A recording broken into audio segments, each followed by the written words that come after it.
Now, we focus primarily on how to distinguish or to look at distributions, but we can use these distributions to distinguish between two populations. So let's say we're looking at normal people of normal height, and we're looking at these green fellows, which are leprechauns. So from just your observation, you can see that leprechauns tend to be shorter than normal people. So if we plotted this out, we would see their height. And we see that they would follow two normal distributions. And the question we would have, the statistician would have, is, are they different? Are the normal people significantly taller than leprechauns? Now, your intuition and impression is that normal people are. What statistics is supposed to do is give you a quantifiable way to say that they are with this level of confidence or this level of certainty. So it quantifies your impression or your intuition. Now, if we look at another population, top one is a collection of Americans in blue, another one a collection of Irishmen in green.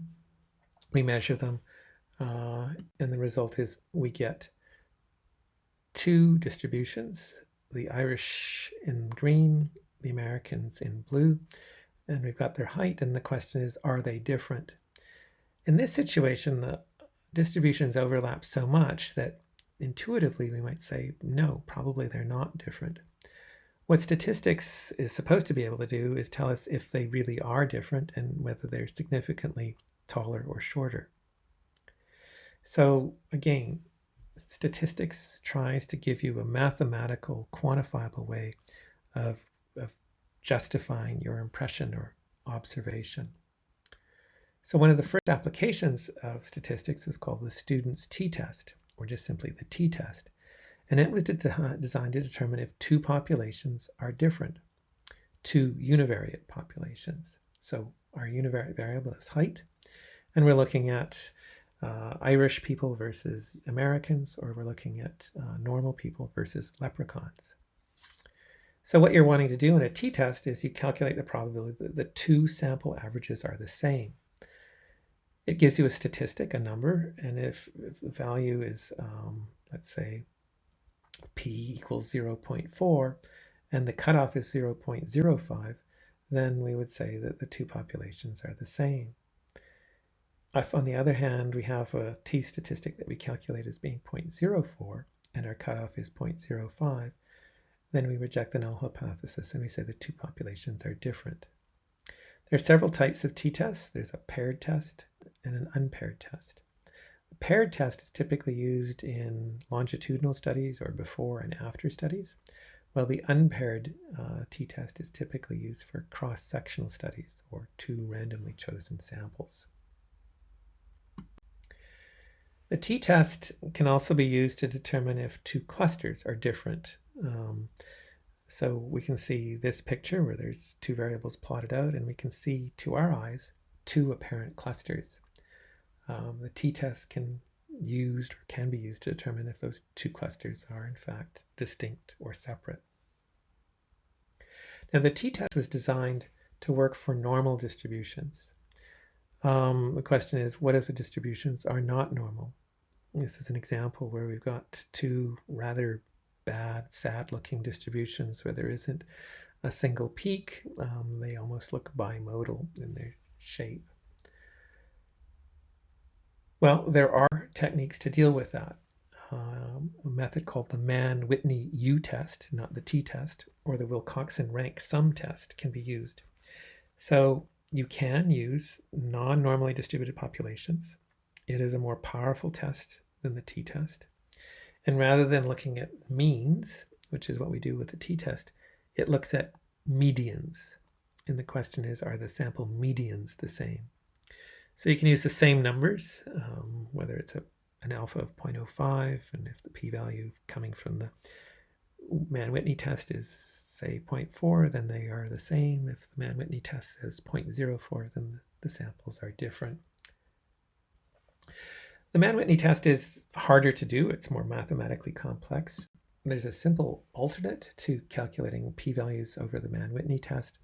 And typically the Mann-Whitney test is done where there are small samples, because it's typically in small samples that the distribution is non-normal. The approach that you can use, as I said, beyond the Mann-Whitney test is an empirical p-value. And it might be one where you simply don't know the distribution, or the distribution is too bizarre to interpret. And what you can do with empirical values is you can essentially do a permutation. So the concept is to take the two data sets that we're comparing, case, control as an example, and to assess how different these two are when we shuffle the labels on the data sets. So it's essentially trying to randomize the data and see if we still get the same result. If we keep on getting the same result, then probably the separation between the two is not real. It's not realistic. So this shuffling is called, and recalculation is called a permutation test. And this is described in this simple algorithm where we shuffle the data, recalculate each statistic, and repeat over and over again and add things up, or calculate and graph things out to determine how different the initial distribution is from the null distribution. So let's take an example where we have a relatively small number of samples, so less than 30 or 40. So in this case, it's 9 cases and 9 controls. Cases on the left, controls on the right. Whatever we're measuring, it can have both positive and negative values. We can calculate the average. Average for the cases is minus 0.019. The average for the controls is 0.52. The difference between the cases and controls is 0.54. So is this significant? Are this value, or the set of values that we're measuring for the cases and the controls, is this difference real? Now, we could try the Mann-Whitney test. We couldn't use a t-test because this is not normally distributed. You can see that the numbers are kind of random and the sample size is too small. However, we can permute this set and we can relabel the numbers. So what we assigned from case 1 is now given the label case 9. What we had for case 2 is now given the label of case 3. What we had for case 3 is now labeled as 17. By switching these things around and then adding up and calculating their average, the case average, instead of being minus 0.019, is now plus 0.41. And the control set, instead of having an average of 0.52, is now 0.086. And the mean, or the difference between the means, is now 0.329 instead of 0.54. And we can reshuffle and relabel things again and again and again. And we can do this relabeling and shuffling 1,000 times. After doing that, we can plot it out and calculate the differences and the frequency at which certain differences show up.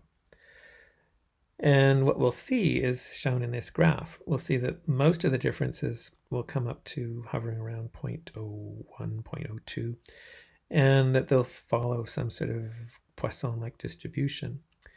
The one set where the difference is at 0.54, which is what we first had, is marked out in the red line on the far right. And you can see that that difference is quite significantly larger than the ones that we typically measure with the other combinations in shuffling. In fact, of the 1,000 samples that were tested in this with the reshuffling, we found only 3 cases where the permuted data gave a difference larger than 0.54. So 3 out of 1,000, or 0.003. So this tells us that the observed cases and controls and the difference that we saw was very significant, very rare.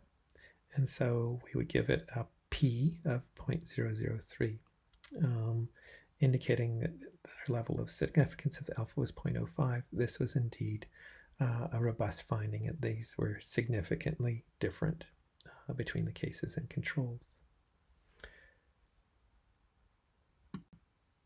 Now, I focused most of the discussion on how we can distinguish between two populations, cases and controls. This is the most common assessment that we'll do in metabolomics, genomics, proteomics.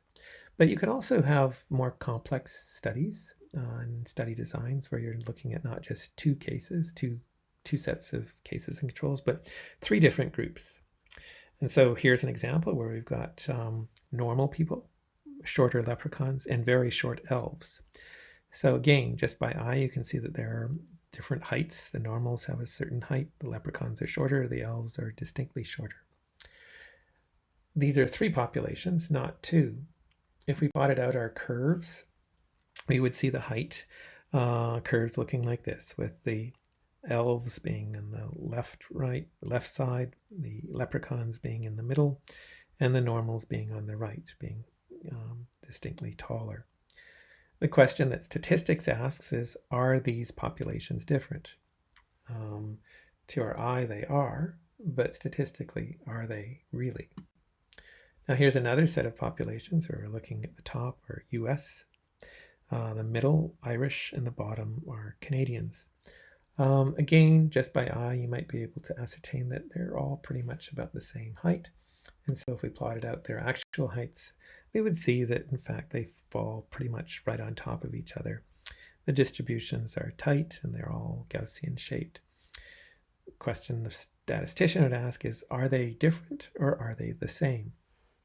The fact that we're looking